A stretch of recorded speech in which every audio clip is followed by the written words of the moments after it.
আগে ছিল বক্তা, এখন হয়েছে টিকটকার। চুলের কাটিং চেঞ্জ করে এখন নায়কও হতে যাচ্ছে। প্লিজ, এটা আমার পার্সোনাল একটা বিষয় যে আমি আগে ইমাম ছিলাম, এখন নাই। বা আগে ওয়াজ করতাম বড় বড় মাহফিলে, আমার ইউটিউবে ওয়াজ আছে, আপনি সার্চ দিলে পাবেন। আমি ছেড়ে দিয়েছি। পরবর্তীতে আপনিও যদি এমনটা করেন, আল্লাহকে আপনাকে মাফ করবে? মাহাদ আল্লাহ। প্রথমে আল্লাহর কাছে সাহায্য চাচ্ছি। এরকম চিন্তা চেতনা কলিজার মধ্যে নাই। দোষ কিন্তু শ্রোতারও আছে। দোষ খালি টিকটকারদের আর বক্তাদের না, শ্রোতারও আছে।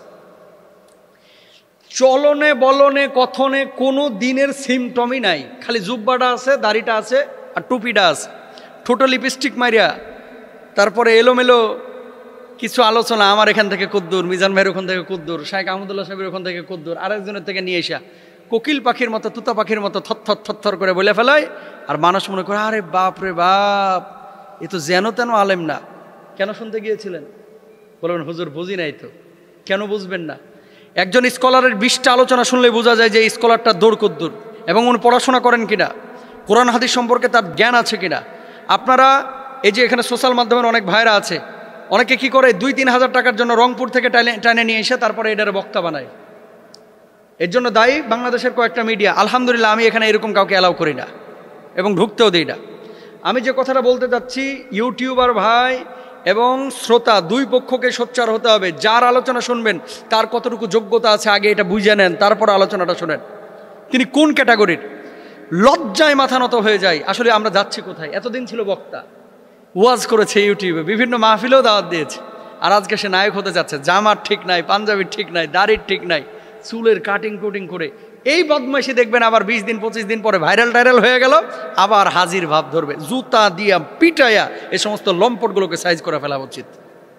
আর বাংলাদেশের মানুষ তো ক্ষমা করতে জানে, ক্ষমা করে দেন। ভুল হলে ক্ষমা অবশ্যই করবেন, কেন করবেন না? ভুল হলে ক্ষমা করবেন, কিন্তু ইসলামিক স্কলার যার থেকে দিন নিচ্ছেন সে মানুষটা নিট অ্যান্ড ক্লিন হতে হবে। সমস্ত রাবিদের হাদিস কেন গ্রহণ করা হয় না? চারিত্রিক ত্রুটি থাকলে তার থেকে হাদিস নেওয়া যেমন যায় না, চারিত্রিক ত্রুটি থাকলে ওই ব্যক্তির থেকে দিন শেখাও জায়েজ নাই। কারণ এই দিন শিখে কোনো লাভ নাই। এই ছেলেগুলো যেটা হয়, প্রথমে বক্তা, পরে টিকটকার, মানুষ এদের সাথে সাথে নাচে, ঠিক 2 মাস পরে এসে আবার জুব্বা টুপি লাগায় আমার ভুল হয়েছিল, আমার ক্ষমা করিয়ে দেন। আর মানুষজন বাস ক্ষমা করে দেয়। ক্ষমা করে দেওয়ার পরে আবার সে পুরার, এতদিন তো পরিচিত হয় না, এখন আরও বেশি পরিচিত হয়েছে। কারণ এই দেশের মধ্যে নেগেটিভ মার্কেটিং যে যত বেশি করতে পারে, ওইদিকে প্রেম নিয়ে খালি আলাপ করে, আবার ফেসবুকে স্ট্যাটাস দেয়, যতই হিংসা করো না কেন কোনো লাভ নাই, জনপ্রিয়তা কিন্তু কমতেছে না। তোর জনপ্রিয়তায় ঝাঁটার বাড়ি বদমাস। জনপ্রিয়তা দিয়ে কি করবি? জনপ্রিয়তা দিয়ে কি করবি? পানি খাবি? জনপ্রিয়তা তো হিরো আলমেরও আছে, জনপ্রিয়তা কার নাই? সোশ্যাল মাধ্যমে যারা টিকটকার, এদের জনপ্রিয়তা কি কম? এ মেয়ে নিয়ে নাচানাচি যারা করে, জনপ্রিয়তা কম? জনপ্রিয়তাই সফলতার মানদণ্ড না ভাই, ভুল বুঝেন না।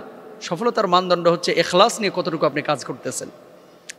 সুতরাং এই টিকটকার ফিকটকার, এই যাদের ব্যাকগ্রাউন্ড খারাপ, যাদের কোনো ব্যাকগ্রাউন্ড নেই, মাদ্রাসায় পড়ছে কিনা সন্দেহ আছে, অথবা পড়েছে কোরআন হাদিস পড়ে বিপদগামী হয়ে গেছে, আস্তিক থেকে নাস্তিক হয়ে গেছে, ও ওর পথে হাঁটুক ভাই।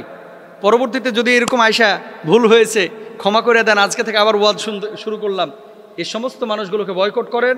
যারা খালি প্রেম প্রেম প্রেম প্রেম ছাড়া কোনো টপিক নাই, এদেরকে বয়কট করেন।